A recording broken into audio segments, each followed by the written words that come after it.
Hi, today I'm going to teach you, step by step, how to get the most out of your internet speed and improve your iPhone calls.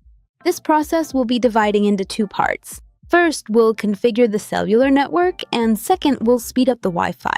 For the first part, what we're going to do is open the Settings app, and once we're there, we'll select cellular data. We're going to turn on data roaming, but only if your carrier doesn't charge extra for it within your country.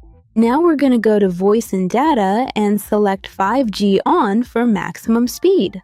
Or if you want to save a bit more battery, select 5G Auto. Now let's go back and under Data Mode, select Allow More Data on 5G. Heads up, only use this option if you have an unlimited data plan. Now, for areas with poor signal, let's go back to cellular data, look for the Wi-Fi calling option, and turn it on.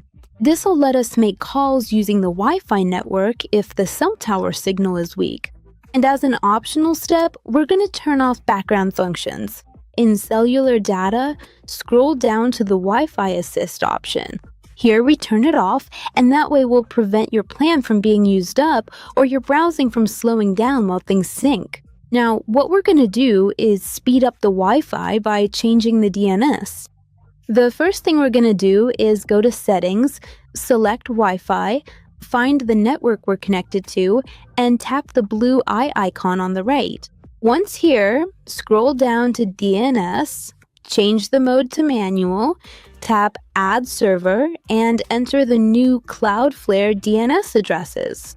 These are ultra-fast servers, and what we're going to do is, if there's already a number there, we'll delete it and add these two codes one by one. We've already entered the first code here, and now we add the next one. Tap Save. Don't worry if the Wi-Fi turned off and back on again. That's just because it needs to quickly apply the changes. Now we're going to do a speed test, and you can already notice an improvement in response time and connection speed.